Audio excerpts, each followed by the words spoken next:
Good morning सभी विद्यार्थियों को। आज हम कक्षा 10वीं के सामाजिक विज्ञान का अध्ययन करेंगे और जिसमें अध्याय 1 चैप्टर 1 ज्योग्राफी से लिया है, जिसका नाम है रिसर्च ऑफ इंडिया, जिसको कह सकते हैं भारत के संसाधन, जिसमें सॉइल मतलब मिट्टी, वाटर मतलब जल, फॉरेस्ट मतलब जंगल या one, wild life that means वन्य प्राणी, इसके बारे में आज चर्चा करने जा रहे हैं। जो चैप्टर का नाम है उसको चैप्टर को ध्यान से देखें। लिखा है रिसर्च ऑफ इंडिया, जिसका तात्पर्य है भारत के संसाधन।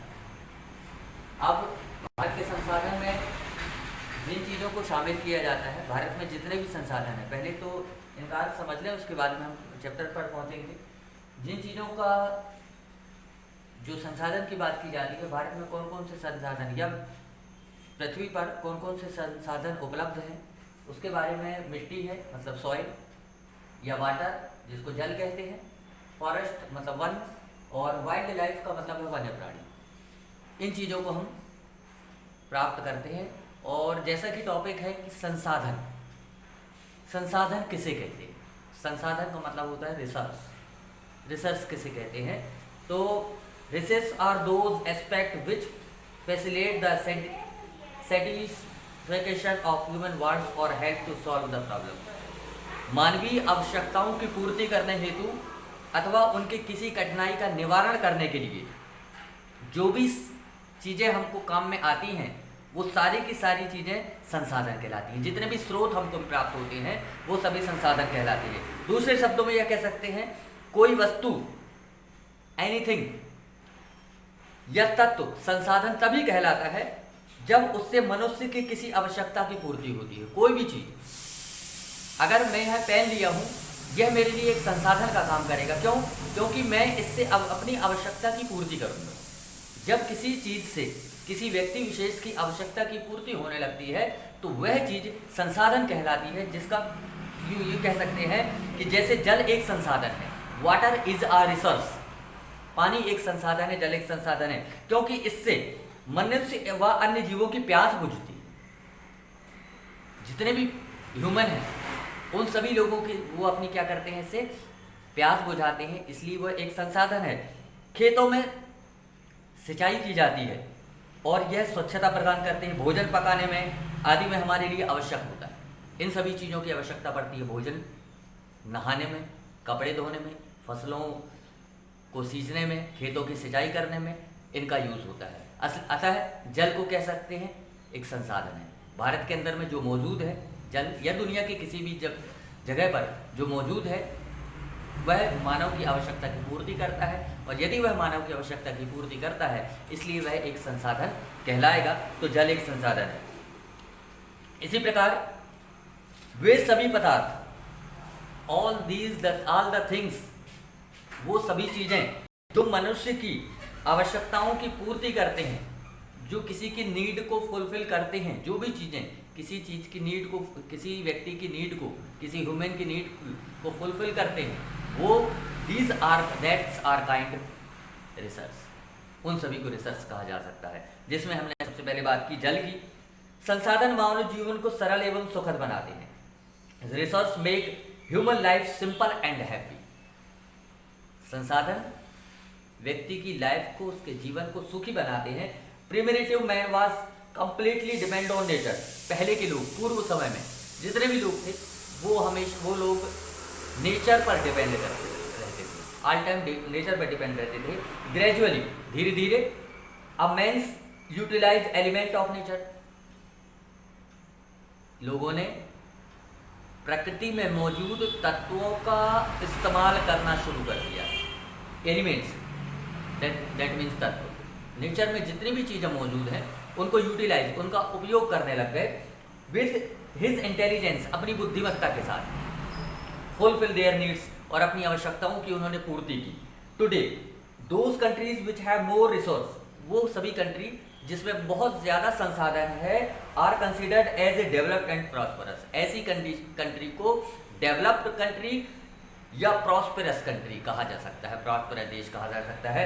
हिंदी में यूँ कह सकते हैं ऐसा देश, ऐसा देश जहाँ पर प्राकृतिक संसाधन भरपूर मात्रा में और जहाँ पर प्रचुर मात्रा में प्राकृतिक संसाधन उपलब्ध हैं, ऐसा देश निश्चित रूप से कहा जा सकता है एक विकसित राष्ट्र है या एक प्रसिद्ध राष्ट्र कहला सकता है।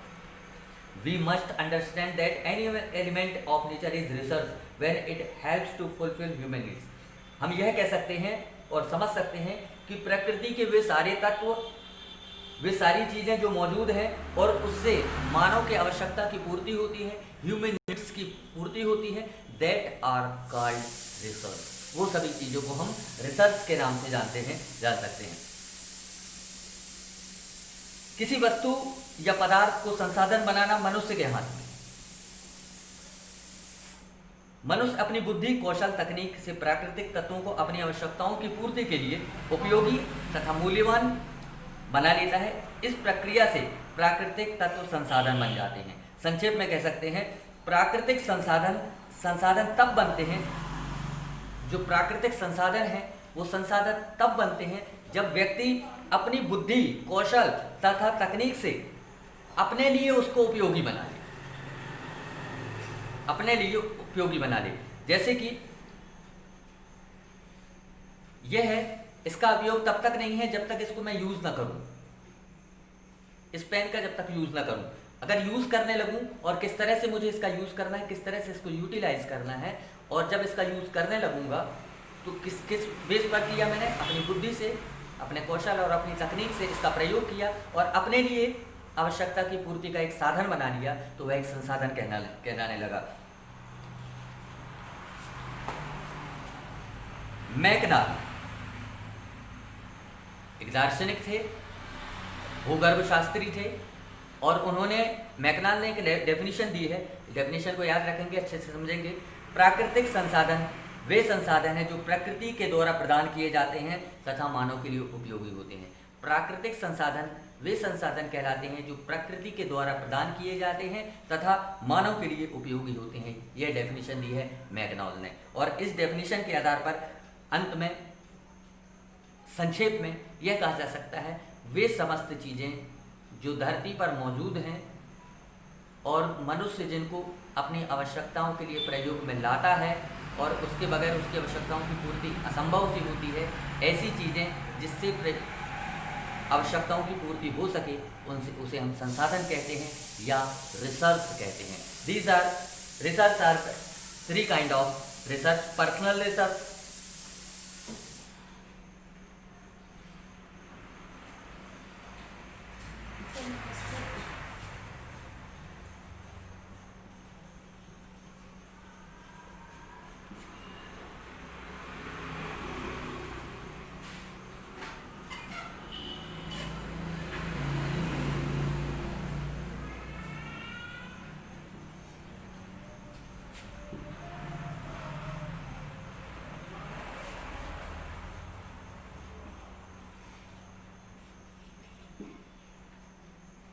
पहला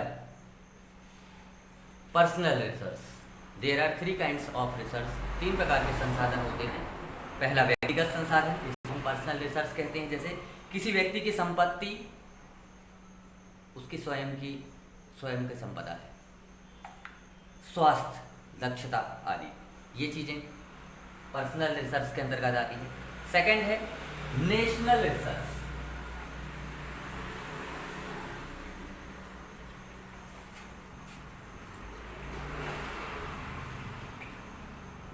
मतलब राष्ट्रीय संपदा। राष्ट्रीय संपदा का मतलब राष्ट्र की संपदा, जैसे सैन्य की सैन्य शक्ति, नागरिकों की देशभक्ति आदि, ये नेशनल रिसोर्स के अंतर्गत आएगा। और लास्ट है थर्ड विश्व संसाधन, जिसको हम कह सकते हैं वर्ल्ड रिसोर्स।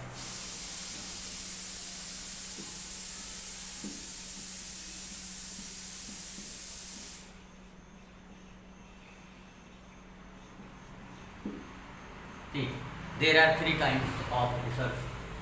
तो संक्षेप में आप यूँ समझ सकते हैं इस टॉपिक पर कि आज जो टॉपिक पढ़ा हमने, जिसके बारे में हमने आप लोगों से विस्तार में बात की, चैप्टर 1 था ज्योग्राफी का, और ज्योग्राफी के चैप्टर में पढ़ा रिसोर्स ऑफ इंडिया, जिसका मतलब है भारत के संसाधन, जिसमें मिट्टी, जल, वन्य प्राणी, यूँ कह सकते हैं इंग्लिश में सॉइल, वाटर, फॉरेस्ट और wild life, These are the elements that can called resource which is available in India. ये सारी चीज़ें हैं जो भारत में मौजूद हैं और इनको भारत के संसाधन के नाम से हमने इस चैप्टर को अध्ययन किया, जिसमें 3 प्रकार के संसाधन होते हैं, पर्सनल, नेशनल एंड वर्ल्ड। आपने संसाधन के बारे में डेफिनेशन के साथ सभी चीज़ों को जाना। संसाधन किसे कहते हैं? वे समस्त चीज़ें जो धरती पर मौजूद होती हैं, प्रकृति पर मौजूद होती हैं और व्यक्ति अपनी बुद्धि, कौशल, तकनीक की मदद से उनको अपने लिए उपयोगी बना लेता है, ऐसी चीज़ों को संसाधन कहा जाता है। और इसके बाद हम इसी में आप अगले टॉपिक पर पहुंचते हैं, जिसको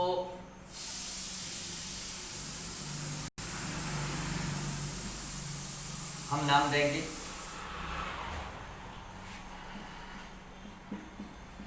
मृदा, सॉइल। मृदा या सॉइल, मृदा मतलब मिट्टी, सॉइल उसका इंग्लिश वर्जन मिट्टी। यह भी एक प्राकृतिक रिसोर्स है, प्राकृतिक संसाधन है। मृदा किसान की अमूल्य संपदा है। मिट्टी किसानों की, भारतीय किसानों की या विश्व में जितने भी किसान हैं उनकी अमूल्य संपदा है। हमारे देश के आर्थिक विकास का आधार, प्रमुख आधार मिट्टी या मृदा है। हमारे देश की जो हमारा देश जो विकास करता है, आगे बढ़ता है, और उसमें प्रमुख जो तत्व है वह है मिट्टी। अमेरिकी मिट्टी विशेषज्ञ डॉक्टर बेनेट के अनुसार, अमेरिका के विशेषज्ञ हैं डॉक्टर बेनेट, उन्होंने कहा मृदा भूपृष्ठ पर मिलने वाले असंगठित पदार्थों की वह ऊपरी परत है जो मूल चट्टानों अथवा वनस्पति के योग से बनती है। मतलब मृदा की जो ऊपरी परत है, मिट्टी की जो ऊपरी परत होती है, उसको मृदा के नाम से कहा जाता है। धरातल के अधिकतर भाग पर मृदा पाई जाती है। यह मूल चट्टानों और जैव पदार्थों का सम्मिश्रण होती है। जो मिट्टी पाई जाती है वह जैव पदार्थों अथवा मूल चट्टानों का मिश्रण होती है, जिसको हम मृदा के नाम से जानते हैं। मानव जीवन में मृदा का बहुत अधिक महत्व है। मानव जीवन में मिट्टी का बहुत अधिक महत्व है, सॉइल का बहुत अधिक महत्व है। It is very important for human life. Soil is very important for human life. मानव जीवन के लिए मिट्टी बहुत आवश्यक है, स्पेशली विशेषकर किसानों के लिए, फॉर फार्मर्स। समस्त मानव जीवन मिट्टी पर निर्भर करता है। पूरा जितना भी human life is depend on soil. मानव जीवन मिट्टी पर निर्भर करता है। समस्त प्राणियों का भोजन प्रत्यक्ष या अप्रत्यक्ष रूप से मिट्टी पर ही निर्भर करता है। हम देखेंगे हमारे वस्त्रों के निर्माण में कपास, रेशम, जूट, ऊन प्रत्यक्ष या परोक्ष रूप से हमें मिट्टी से ही मिलते हैं। अगर हम कपड़ों की बात करें, जो हम वस्त्र धारण करते हैं, वस्त्र पहनते हैं, ये इनका योगदान मिट्टी से ही होता है। जैसे भेड़ मिट्टी पर उगी घास को खाती है और हमें ऊन देती है। रेशम के कीड़े वनस्पति पर जीते हैं और वनस्पति मिट्टी पर उगती है। भारत में लाखों घर मिट्टी के बने हुए हैं। हमारा पशुपालन उद्योग, कृषि, वनोद्योग मिट्टी पर आधारित है। इस प्रकार मिट्टी हमारे जीवन का प्रमुख आधार है। मानव जीवन के जीने का प्रमुख आधार मिट्टी है। विल्कॉक्स ज्योग्राफी के भूगर्भ शास्त्री हैं, उन्होंने कहा, उनके अनुसार मानव सभ्यता का इतिहास मिट्टी का इतिहास है और प्रत्येक व्यक्ति की शिक्षा मिट्टी से ही प्रारंभ होती है। ध्यान रखेंगे डेफिनेशन, इन डेफिनेशन को अपनी नोटबुक में नोट भी करते जाएंगे। मृदा का निर्माण, अगला टॉपिक पर पहुंचते हैं। मृदा के बारे में हम या सॉइल के बारे में अध्ययन कर रहे हैं, तो यूँ कह सकते हैं फॉर्मेशन ऑफ सॉइल। मिट्टी का निर्माण, मृदा का निर्माण कैसे होता है? मृदा के निर्माण की प्रक्रिया बहुत धीमी है। मिट्टी के निर्माण की जो प्रक्रिया बहुत धीमी है। मृदा के 1 सेंटीमीटर परत के निर्माण में सैकड़ों वर्ष लग जाते हैं। इसकी 2.5 सेंटीमीटर पतली, ध्यान दें, 2.5 सेंटीमीटर पतली जो परत होती है उसके निर्माण में 1000 वर्ष से अधिक का समय लग सकता है। मृदा निर्माण के लिए समतल भूमि अच्छी होती है। जो मिट्टी का सही निर्माण होता है उसके लिए समतल भूमि बहुत अच्छी होती है, क्योंकि इस पर मृदा के निर्माण में कम से कम बाधाएं होती हैं। अब साथ ही इसके महत्वपूर्ण एक प्रश्न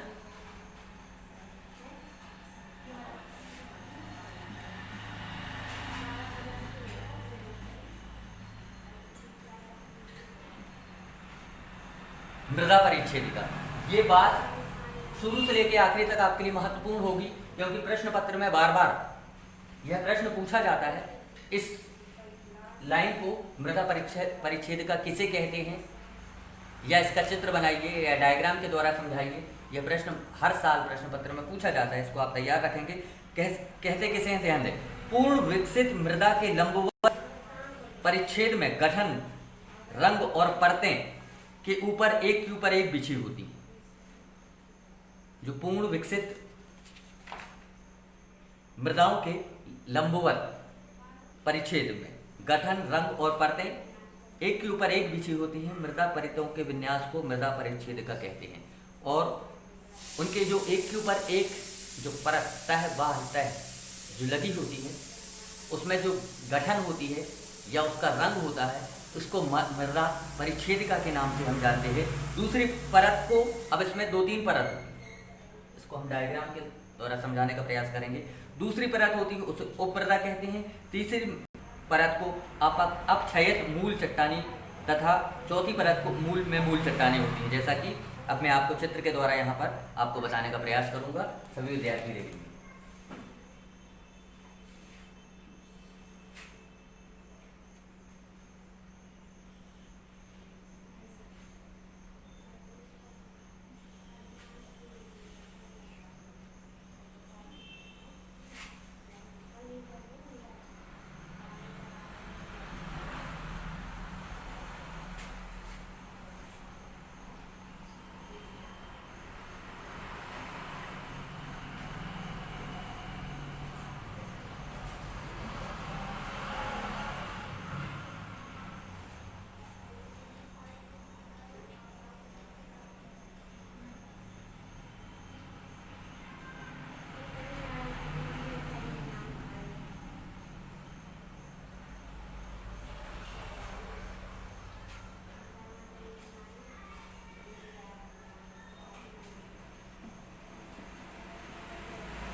यहाँ पर ध्यान देंगे स्टूडेंट्स, ये पूरी मृदा परिच्छेदिका का एक चित्र के द्वारा यहाँ पर वर्णन किया जा रहा है।